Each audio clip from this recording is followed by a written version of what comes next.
ओम नमो भगवते वासुदेवाय नमः। दोस्तों, कैसे हैं आप? आशा करता हूँ जहाँ भी होंगे सुरक्षित होंगे और खुशहाल होंगे। दोस्तों, माफ़ी चाहूँगा, मैं पिछले हफ्ते आपके समक्ष नहीं आ पाया, वीडियो नहीं बना पाया।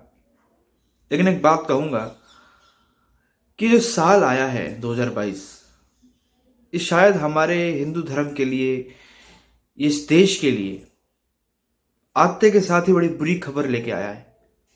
और एक के बाद एक बड़े झटके जो है हमारी सभ्यता को, हमारी सभ्यता से जुड़े इमोशंस को, हमारे देश को लगे जा रहे हैं।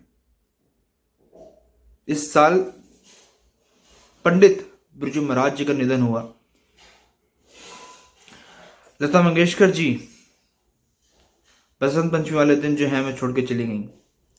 और कल महाभारत के भीम प्रवीण कुमार जी का निधन हो गया।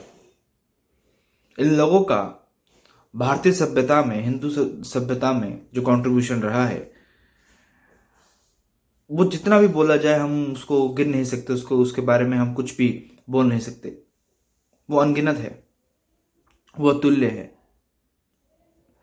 लेकिन एक चीज का दुख भी होता है दोस्तों, और इस बात से मैं अपनी वीडियो की शुरुआत करूंगा आज की, कि हमें इस देश में रहने में एक दिक्कत तो है कि हमें ये देश ऐसे लोगों के साथ साझा करना पड़ रहा है जिनमें इतनी सी भी मानवता नहीं है, इंसानियत नहीं है, और शायद होती भी नहीं है पैदाइश से। ये ऐसे लोग होते हैं जिनके अंदर पैदाइश के वक्त से ही कोई इमोशंस, कोई भी इंसानियत, मानवता का एक भी अंश नहीं होता।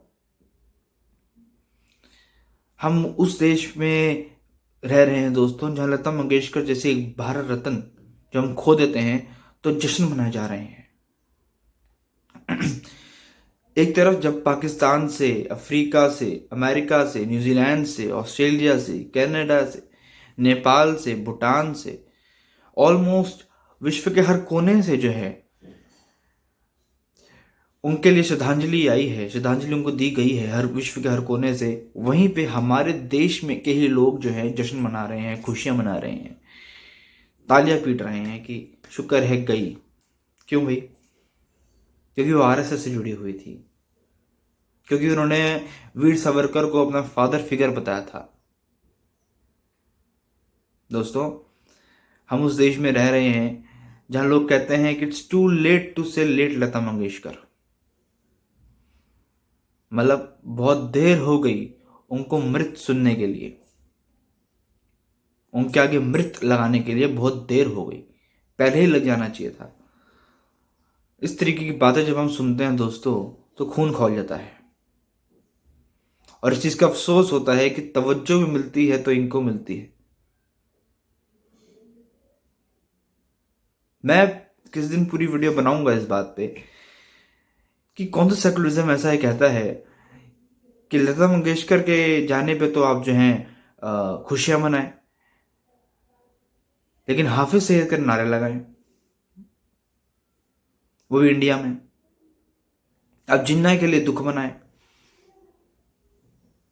आप याकूब मेनन के लिए दुख मनाएं, आप अफजल गुरु के लिए दुख मनाएं, नारे लगाएं,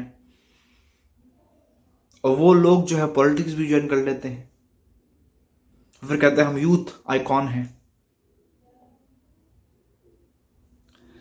ऐसे लोगों का जितना अच्छा अभी हो रहा है, मैं जितना जानता हूं अपने सनातन धर्म को, जितना मैंने पढ़ा है, मैं रोज भगवत गीता पढ़ता हूं, उसके अनुसार आज जितनी खुशियां मना रहे हैं ना ये लोग, भगवान ज्यादा बड़े बोल ना बोलवाए, इनकी मृत्यु ऐसी होगी कि इनको पानी की बूंद भी डालने वाला कोई नहीं होगा।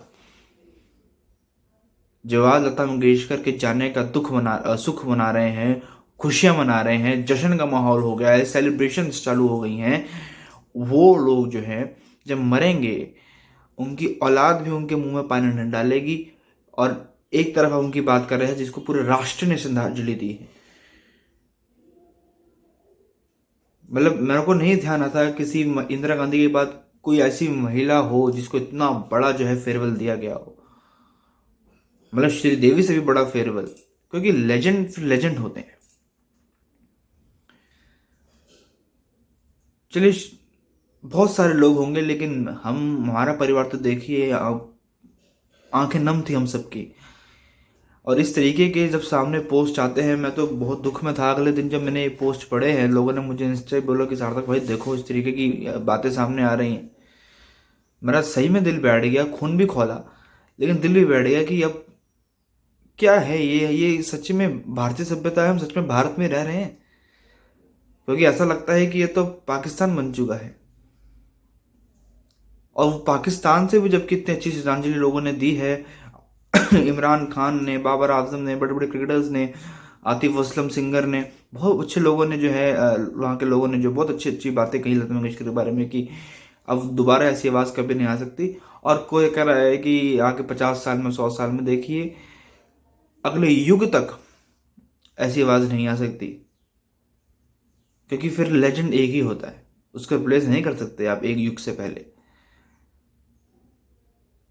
इस साल में यही जो हूँ आशा करता हूँ और प्रार्थना करता हूँ कि ये साल जो है और दुख की खबरें ना लाए हमारे लिए, हमारे देश के लिए, हमारे धर्म के लिए। क्योंकि ऐसे लोगों का जाना सच में अकेला कर जाता है हमें। और लता मंगेशकर जी ने जो देश के लिए किया, चाहे आवाज़ के थ्रू किया या आवाज़ के बिना किया, जिस तरीके से सर्व किया, अगर वो लोग जानते हैं फिर खुशियां मना रहे हैं तो माफ़ कीजिएगा, ऐसे लोगों को फिर तो ज़िंदगी जीने का भी अधिकार नहीं है, जो ऐसे लोगों की मृत्यु पे, ऐसे लोगों के निधन पे खुश होते हैं। मैं पढ़ रहा था जब इन्होंने, लता मंगेशकर जी ने ये बात, मैं पढ़ रहा था लता मंगेशकर जी के बारे में कि जब इंडियन 1983 वर्ल्ड कप जो जीत गई थी इंडियन टीम, तो सेलिब्रेशन के लिए पैसे नहीं थे हमारे पास, तो उन्होंने एक प्राइवेट कॉन्सर्ट अरेंज किया था अपना, और 20 लाख रुपए जुटाए थे सेलिब्रेशन के लिए, और उसके लिए खुद एक सिंगल पेनी भी नहीं, एक सिंगल पैसा भी नहीं लिया था उसके लिए। तो जिसको देश से इतना लगाव हो, और आपको ही पता है कि जब वो एम एस धोनी के बारे में, जब एम एस धोनी रिटायर हो रहे थे, उनके बारे में उन्होंने कहा कि आप रिटायर मत होइए।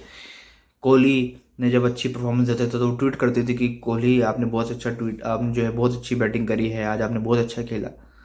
तो जिनको हर जनरेशन से लगाव हो, 71 साल का जिसका करियर रहा हो, 50,000 से ज़्यादा जिसने गाने गाए हों, 1000 फिल्मों से ज़्यादा गाने गाए हों, माफ़ कीजिएगा अगर ऐसे 40 भाषाओं में गाने गाए हों, माफ़ कीजिएगा एक और बात, लेकिन उनके बारे में अगर इस तरीके की बातें सामने आती हैं तो सच्ची में दिल भी बैठता है, खून भी खौलता है।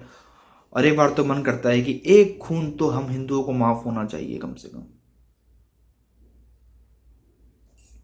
चलता हूँ दोस्तों, अपना ख्याल रखिएगा, ध्यान रखिएगा, और जहाँ भी हैं सुरक्षित रहिएगा, और प्लीज़ वैक्सीन लगवाइएगा।